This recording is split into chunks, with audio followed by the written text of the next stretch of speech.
A gente tem que lembrar que os tratados de oratória, sobretudo os tratados latinos, eles faziam parte da formação básica de qualquer pessoa do século XVIII. Sobretudo no mundo alemão, onde as coisas são mais sistematizadas. As crianças chegam na escola e elas cantam, no caso do mundo luterano, elas cantam hinos luteranos, né? Elas aprendem o dogma luterano e depois elas vão ter cerca de 3 horas de música, né?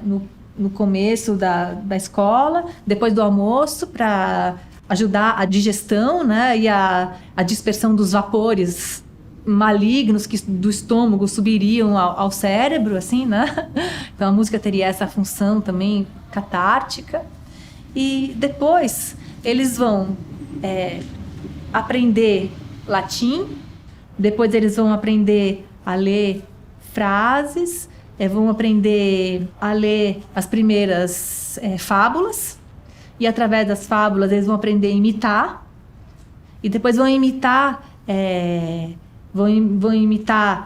vários tipos de situações diferentes, antes que aprendam a escrever os seus próprios discursos, e ao mesmo tempo eles estão aprendendo música, estão aprendendo composição, estão aprendendo o canto, a solmização, que são os modos antigos de aprender, porque essas mesmas crianças da escola, elas devem fornecer a mão de obra, vamos dizer, para o calendário litúrgico, né? Para os serviços religiosos que acontecem semanalmente.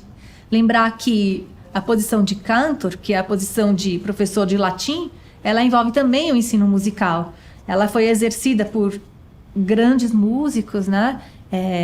Entre eles Johann Sebastian Bach. Agora, a instituição retórica, inicialmente ela foi uma instituição oratória. Depois ela virou a instituição retórica como um fornecimento de técnicas da fala, simultaneamente técnicas da escrita para ser falada, e depois o modelo da retórica ele foi se associando às outras técnicas e às outras técnicas das outras artes. E com o tempo, tudo ficou retoricizado, tudo ficou retórico. Não era mais discurso, não era mais língua, fala. Eram técnicas, por exemplo, da arquitetura. Há uma retórica da arquitetura. Há uma retórica da música, uma retórica da pintura, uma retórica da escultura, etc. Isso até o século XVIII.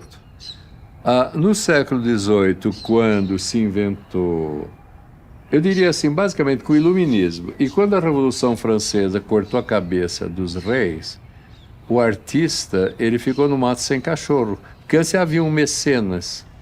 Agora, na nova sociedade, vamos dizer, burguesa, se inventou algo que a antiguidade nunca conheceu, que é a originalidade. Que até o século XVIII, um autor, ele era um autor quando ele citava a Auctoritas. Para fazer um discurso, ele tinha que citar alguém que tinha feito um discurso daquele gênero e alguém que prestasse.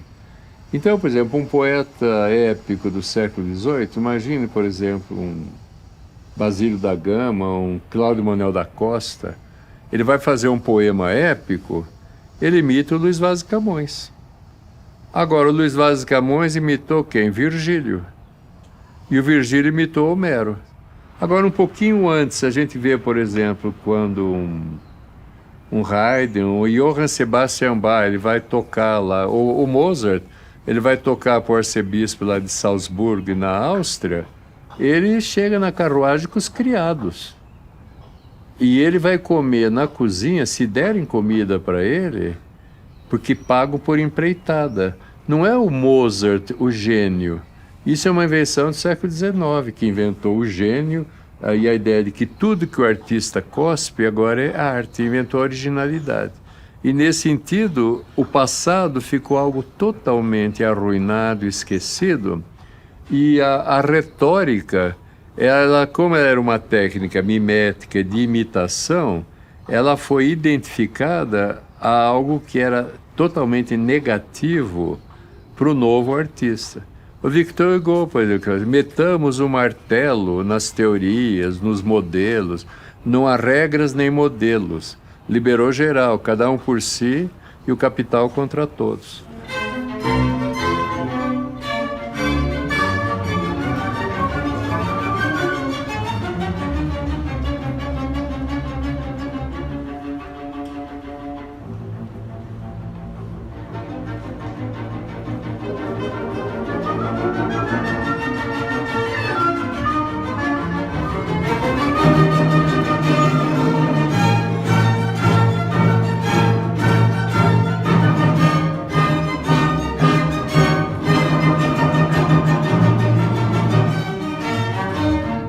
Decus e decoro é aquilo, em latim se diz quid decet, aquilo que é decente. E aquilo que é decente é aquilo que está adequado à situação. Agora, a gente é burguês e com os burgueses a gente associou decência à moral. Então é decente eu falar tais coisas, na frente de senhoras, na frente de crianças. Ou então a gente até em inglês, a gente vê filme norte-americano, o cara fala assim, are you decent? Quer dizer, você está só de cueca com dinheiro, ou você está pelado, ou você está usando roupa e gravata, como um bom senador. Não é isso? Are you decent? Quer dizer, e a pergunta que a gente entende como decência, na verdade, ela tem um fundamento antigo. Quer dizer, você está segundo o decoro dessa situação, que em latim era decus, quer dizer, o decoro é uma adequação da minha fala ao conjunto de lugares comuns daquele gênero que eu estou usando. Então, os latinos chamavam o decoro interno, quer dizer, é a citação de uma autoridade que já fez um discurso antes, como o que eu vou fazer agora. Então, é um decoro interno. E, ao mesmo tempo, eu sei que tem uma adequação do meu discurso ao público para quem eu falo. Então, por exemplo, há discursos que eu falo antigamente na igreja, há discursos que eu falo em praça pública, há discursos que são usados no bordel, discursos que são usados na Câmara Municipal da cidade, no mercado. Em cada lugar tem uma adequação. Então, quer dizer, a gente tem tudo pré-estabelecido. Agora, é tão pré-estabelecido que eu devo produzir o efeito de que eu falo sem esforço e que é totalmente natural. Mas é totalmente artificial. É uma afetação. É uma afetação. Modéstia afetada, como eles diziam. É claro, eu afeto. Afetar, quer dizer, produzir o afeto. Quando eu afeto alguma coisa, eu passo por honesto, eu produzo em outro a sensação da honestidade, que é minha, mas ele sente também isso, e daí o afeto. Em latim, o termo passio, paixão, vem do verbo pati, e eu digo patior, quer dizer, eu sofro. Então a paixão é o efeito que algo produz no meu corpo e na minha mente. Então, quer dizer, há toda uma doutrina de técnicas de produzir paixões, de produzir afetos no ouvinte, ou no leitor, ou no espectador. Então, as paixões, elas são naturais. Todo homem tem essa ideia. Mas a retórica, ela codifica as paixões de acordo com o gênero. Então, por exemplo, há paixões épicas, que são próprias do heróico, há paixões cômicas, há paixões baixas, satíricas, por exemplo, do gozo que eu tenho com a obscenidade de uma sátira agressiva, ou da gracinha, do trocadilho. E tem uma paixão lírica, uma paixão do amor que o camponês tem pela pastora. O gênero, cada gênero, ele aplica, eu diria assim, um repertório, um sistema mesmo de paixões que são próprias dele.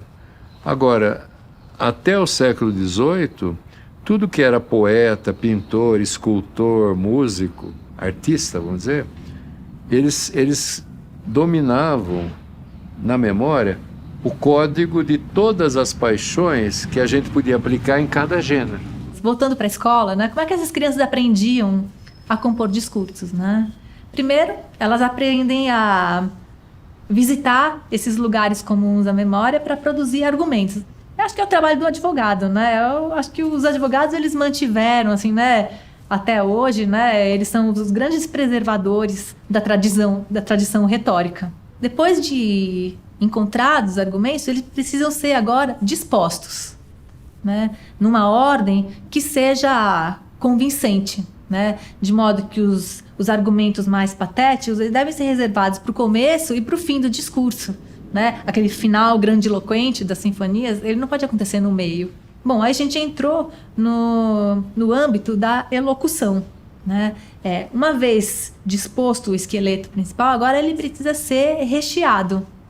E agora a gente começa a pensar em figurações internas, coloridos, né? Agora essa música ela começa de fato a se transformar em partitura. Os próximos passos agora eles são relativos à interpretação dessa partitura, né? Transformar então esse papel, né, em sons, né, ou em oração, se for um orador, né, ele deve falar. E, de preferência, né, esses sons devem ser executados de memória. No caso do orador, isso certamente acontece, né? E a tradição do século XIX, ela reteve isso, né? A gente vai num concurso de piano e raramente você vê um pianista que lê a partitura. Os manuais do século XVIII, eles ensinam a composição, né? Mas nós, né, queremos traçar o caminho contrário para chegar nos elementos básicos, né?